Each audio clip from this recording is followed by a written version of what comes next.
Selamat pagi adik-adik kawan, kembali berjumpa dengan saya dalam mata kuliah IDK 2. Untuk topik kita kali ini adalah tentang kelainan kongenital. Seperti biasa, perkuliahan dibagi menjadi 3 sesi. Yang pertama ada penyampaian materi, yang kedua ada diskusi, yang ketiga ada evaluasi. Kita masuk ke sesi pertama tentang penyampaian materi.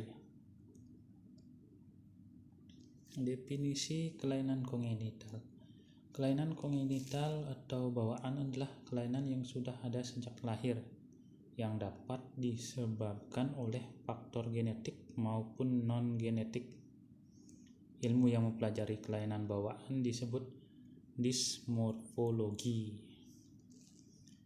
Ada juga pendapat lain yang menyebutkan bahwa kelainan kongenital atau disebut juga dengan cacat lahir atau cacat kongenital atau anomali kongenital adalah kelainan struktur anatomi atau fungsi yang terjadi selama kehidupan intrauterin, jadi di dalam rahim, dalam uterus, saat lahir, atau kadang-kadang hanya dapat dideteksi pada saat masa bayi seperti pada gangguan pendengaran. Itu merupakan salah satu pengertian kelainan kongenital yang lain.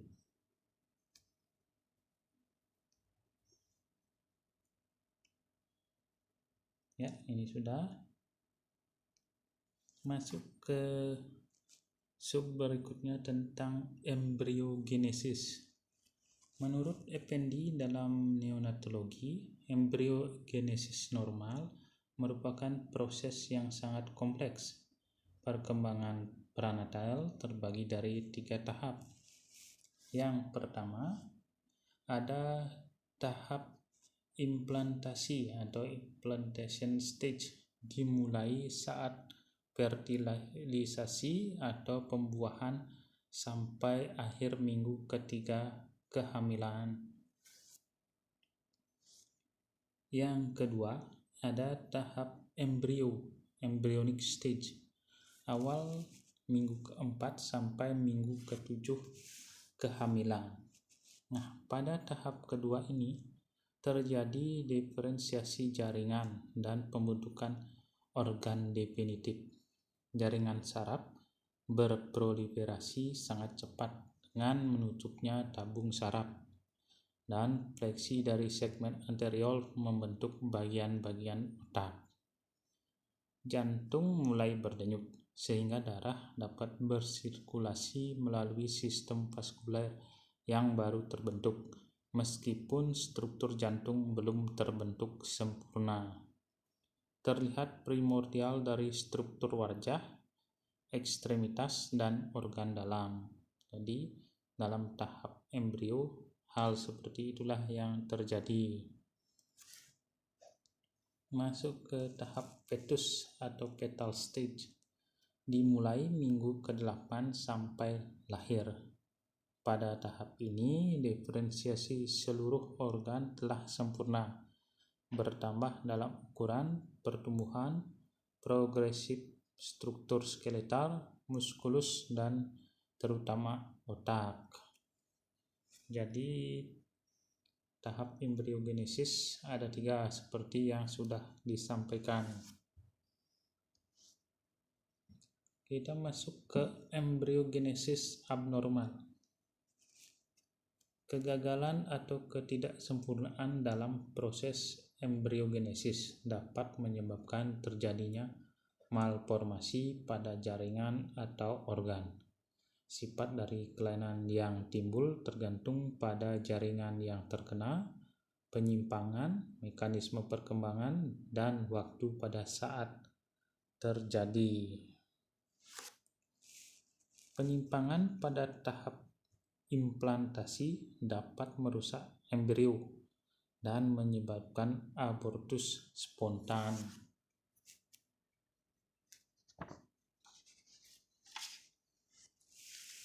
Bila proliferasi sel tidak adekuat dapat mengakibatkan terjadinya defisiensi struktur, dapat berkisar dari tidak terdapatnya ekstremitas sampai ukuran daun telinga yang kecil. Abnormal atau tidak sempurnanya diferensiasi sel menjadi jaringan yang matang mungkin akan menyebabkan lesi hematoma lokal seperti hemangioma atau kelainan yang lebih luas dari suatu organ. Kelainan induksi sel dapat menyebabkan beberapa kelainan seperti atresia biliar, sedangkan penyimpangan imigrasi sel dapat menyebabkan kelainan seperti pigmentasi kulit.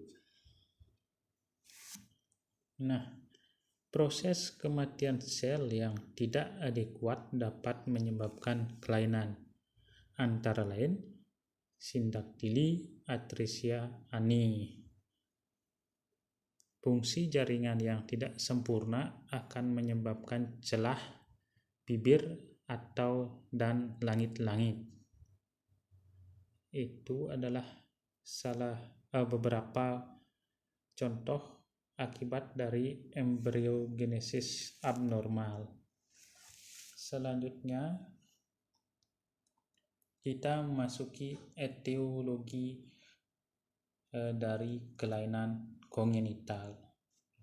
Nah, menurut Effendi ada di sini dua etiologi dari kelainan kongenital. Yang pertama ada faktor genetik.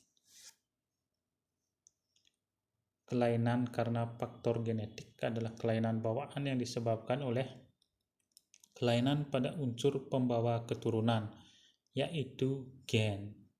Kelainan yang disebabkan oleh faktor genetik dikelompokkan ke dalam kelainan akibat mutasi gen tunggal, kelainan abrasi kromosom, dan kelainan multifaktorial, gabungan genetik dan pengaruh lingkungan. Yang pertama di sini ada kelainan mutasi gen tunggal, single gen mutant. Kelainan single gen mutant atau disebut juga pola pewarisan Mendel. Mungkin adik-adik waktu SMA pernah mendengar tentang teori gen dari Mendel. Di sini biasanya di pelajaran biologi ya, terbagi menjadi 4 macam, antara lain autosomal resesif, autosomal dominan, X-linked resesif, X-linked dominan. Kelainan bawaan dari autosomal resesif antara lain ada albino, defisiensi sel alpha 1 antitripsin, thalassemia, fenilketonuria, serta galaktosemia. Kelainan bawaan dari autosomal dominan antara lain aniridia, sindrom Marfan, ginjal polikistik, retinoblastoma, kornea Huntington, hiperlipoproteinemia, dan lain-lain.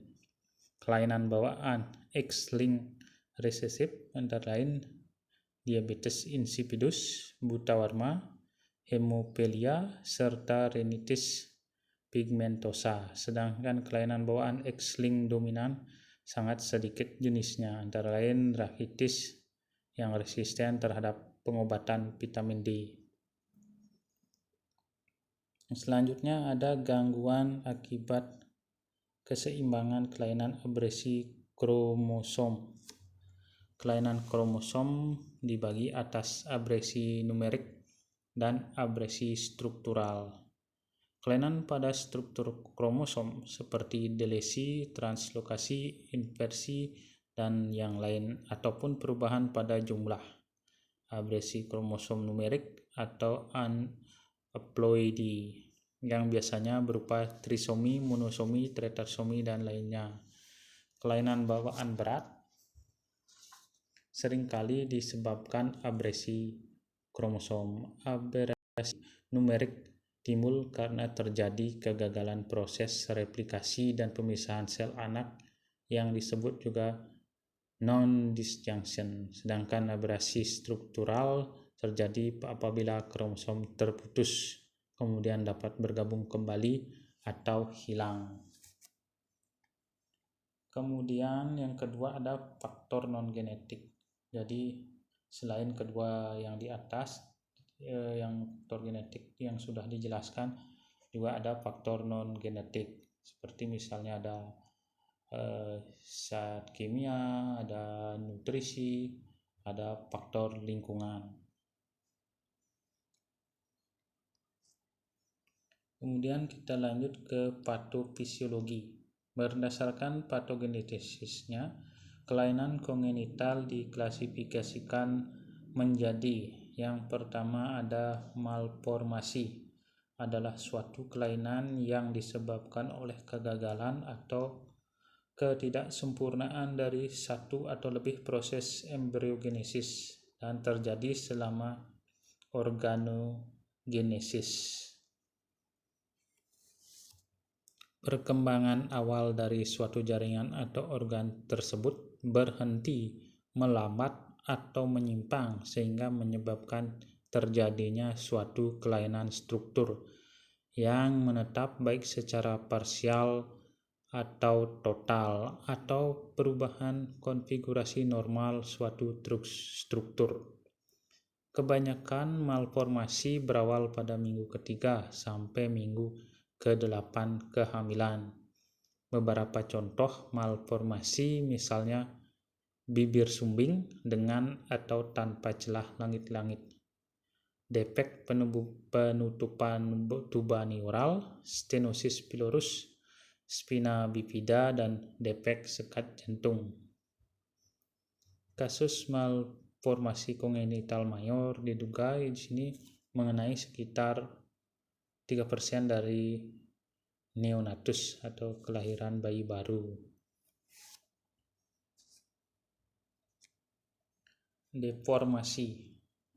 Deformasi digunakan untuk mewakili suatu cacat lahir yang disebabkan respon normal jaringan terhadap gaya mekanis. Gaya mekanis yang diduga menjadi penyebab cacat tersebut cenderung mengenai jaringan dalam waktu lama. Contohnya adalah club feet yang disebabkan oleh penekanan di rongga amnion. Deformasi lebih sering mengenai sistem muskuloskeletal dan berkemungkinan pulih setelah lahir dengan penanganan dan perawatan yang baik. Disrupsi adalah salah satu bentuk kelainan kongenital yang disebabkan oleh proses destruksi yang kemudian menyebabkan perubahan morfologi pada struktur yang sudah terbentuk. Displasia adalah struktur abnormal yang dikarenakan jaringan individu yang tidak terbentuk abnormal. Terakhir ada sindrom, adalah kumpulan beberapa kelainan sedari lahir yang terjadi bersamaan dan disebabkan suatu etiologi yang spesifik. Selanjutnya ada beberapa pengelompokan kelainan kongenital. Di sini menurut European Registration of Congenital Anomalies ada pengelompokan, kalau dilihat dari sumbernya itu ada sekitar 15 pengelompokan ya, tapi cuma di sini saya kasih contohnya 4, dari sistem saraf, mata, telinga, wajah, dan leher, congenital heart disease, ada pernapasan, orofacial cleft, sistem pencernaan, defek dinding abdomen, perkemihan, genital, ekstremitas, muskuloskeletal, malformasi lain, sindrom teratogenik dengan malformasi. Yang terakhir ada kromosom ya, kelainan kromosom.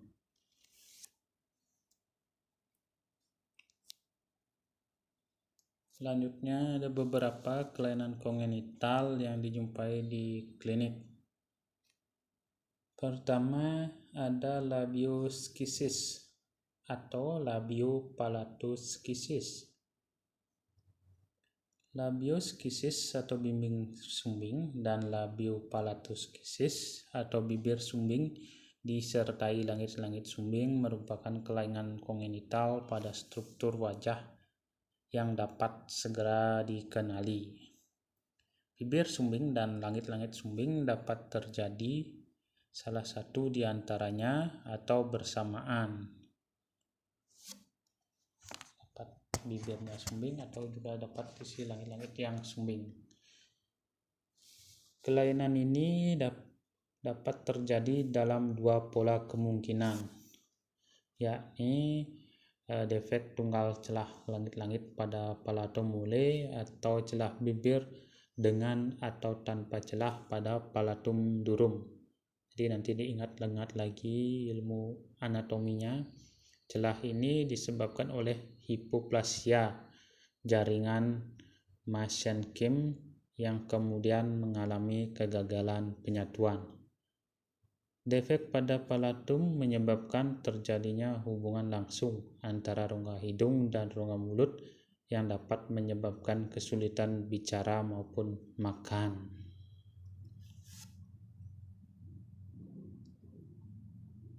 Dapat dilihat ada pada gambar A bibir sumbing lateral, B bibir sumbing bilateral, C bibir dan langit-langit sumbing lateral, D.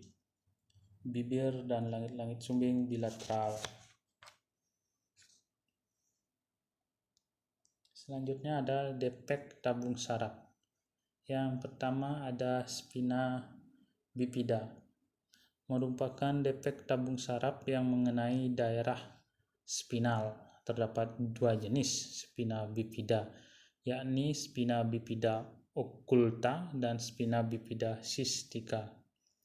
Spina bifida occulta ditandai dengan kelainan pada arkus vertebra di regio lumbosakral L4 sampai S1 yang masih ditutupi kulit, ditandai adanya bercak rambut di atas region yang terkena dan biasanya tidak mengenai jaringan saraf di bawahnya. Spina bifida cystica merupakan defek tabung saraf yang lebih parah, ditandai dengan jaringan saraf atau meningen yang menonjol. Penonjolan tersebut melewati suatu defek di arkus vertebra dan kulit yang kemudian membentuk suatu kantong. Dapat dilihat pada gambar.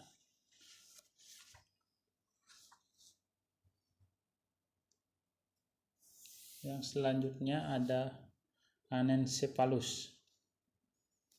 Anencephalus merupakan salah satu defek tabung saraf yang paling parah, diakibatkan gagalnya penutupan tabung saraf di daerah dasar tengkorak pada minggu ketiga atau keempat, hari ke-26 sampai 28 kehamilan, menjadikan tulang tengkorak yang mengelilingi kepala tidak terbentuk.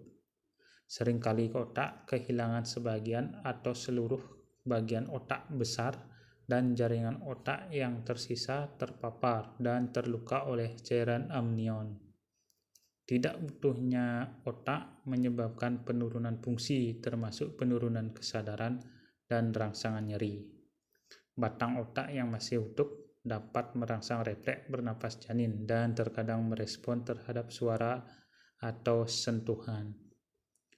Neonatus dengan kelainan ini tidak dapat dilakukan tata laksana lebih lanjut dan mereka cenderung bertahan hidup dalam hitungan jam daripada hari. Bahkan dilaporkan pada studi sebelumnya lebih banyak janin dengan anencefali yang meninggal sebelum lahir. Penyebab kelainan ini salah satunya ialah pestisida. Dapat disaksikan pada gambar anak dengan anencephalus. Yang C ada defek dinding abdomen. Omphalocele dan gastrokisis adalah kelainan kongenital berupa defek dinding abdomen anterior yang paling banyak.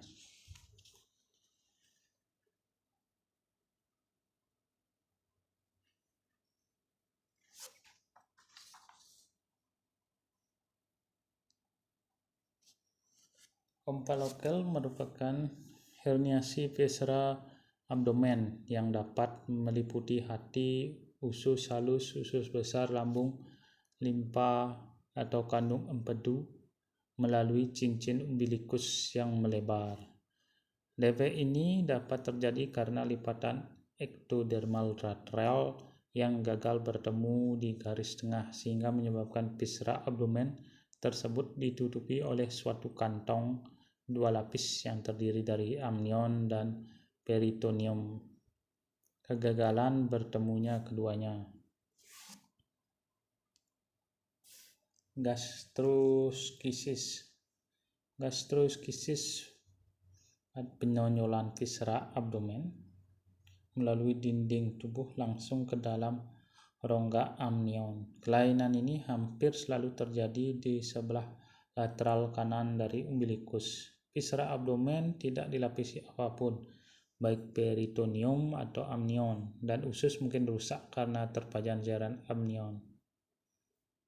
Kelainan ini diperkirakan akibat gangguan vaskular dini sehingga jarang disertai anomali sistem organ lain atau kelainan kromosom. Tidak seperti omphalocele sehingga angka kematian kelangsungan hidup lebih baik.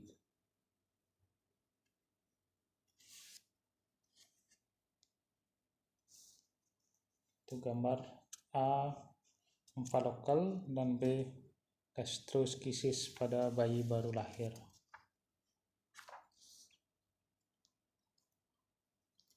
Untuk pendekatan diagnosis, yang pertama diagnosis prenatal. Ada ultrasonografi, screening serum ibu, ada amniocentesis, pengambilan sampel pilus chorion. Kemudian juga ditanyakan riwayat persalinan, riwayat keluarga, ada tidaknya kelainan bawaan yang sama, dilakukan juga pemeriksaan fisik dan pemeriksaan penunjang. Faktor-faktor yang mempengaruhi kelainan kongenital, yang pertama ada agen infeksius.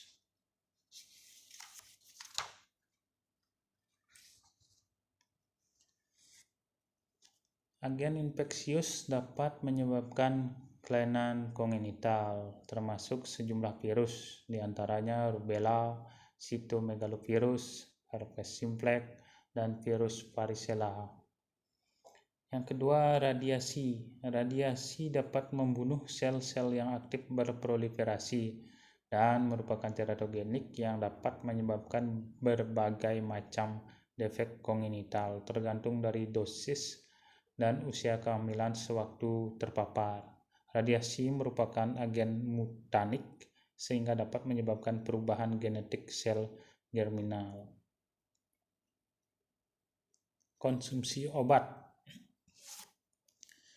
Konsumsi obat selama kehamilan seringkali tidak dapat dihindari, namun dari sekian banyak obat yang dikonsumsi selama kehamilan, relatif sedikit yang telah dilakukan penelitian dikarenakan penelitian cenderung menanyakan riwayat kehamilan. Salah satu contoh obat yang terkenal dapat menyebabkan kelainan kongenital adalah thalidomid. Thalidomid merupakan antiemetik yang dikonsumsi ibu di awal kehamilan. Obat ini diduga berkaitan erat dengan meningkatnya prevalensi amelia dan moremelia, yakni hilangnya sebagian atau seluruhnya bagian ekstremitas tubuh, padahal sebelumnya kelainan ini jarang terjadi. Yang selanjutnya ada paparan zat kimia. Paparan zat kimia selain obat-obatan yang dapat meningkatkan risiko terjadinya kelainan kongenital pada fetus, diantaranya adalah pestisida, rokok, alkohol, dan logam berat. Rokok sering dihubungkan dengan peningkatan risiko celah bibir atau langit-langit, intrauterine growth retardation, dan kelahiran prematur. Merokok selama kehamilan secara signifikan meningkatkan risiko celah bibir atau langit-langit sebesar 20%. Hormon progestin sintesis yang merupakan salah satu obat androgenik dahulu sering digunakan selama kehamilan untuk mencegah abortus. Progestin, testosteron, dan nortestosteron mempunyai efektivitas androgenik cukup besar.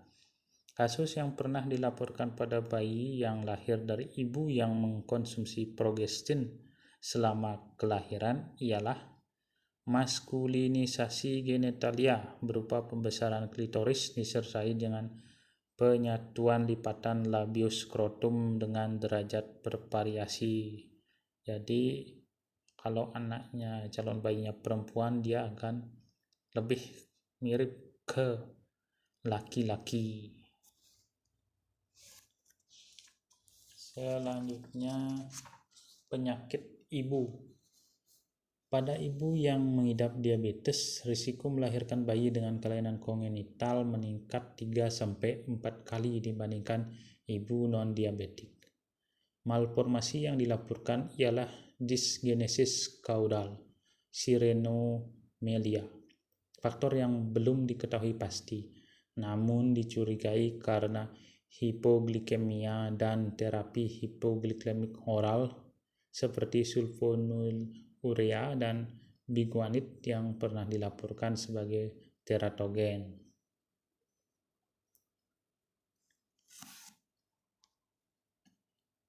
Yang selanjutnya ada defisiensi gizi. Defisiensi asam folat biasanya terjadi pada minggu-minggu pertama kehamilan, di mana ibu tidak menyadari kehamilannya. Kelainan berat yang diduga terjadi karena kekurangan asupan folat ialah defek tabung saraf yang kekambuhannya dapat dicegah dengan pemberian folat.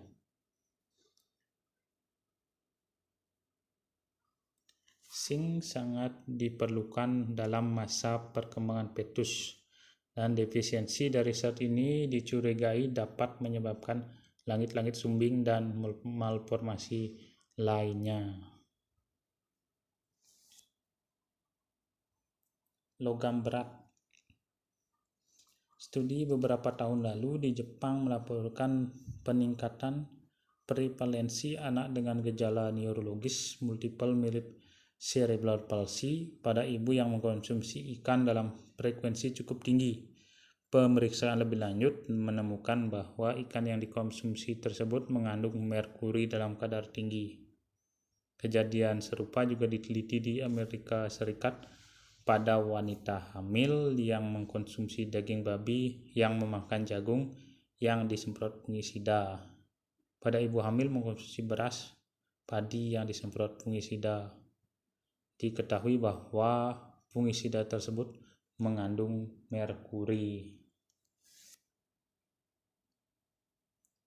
Jadi sekian untuk penyampaian materi pada pertemuan kali ini. Silakan nanti dipelajari lagi 2-3 kali. Kemudian setelah itu baru kita akan buka sesi diskusi, dan setelah sesi diskusi baru dilanjutkan dengan evaluasi. Terima kasih banyak dan selamat belajar.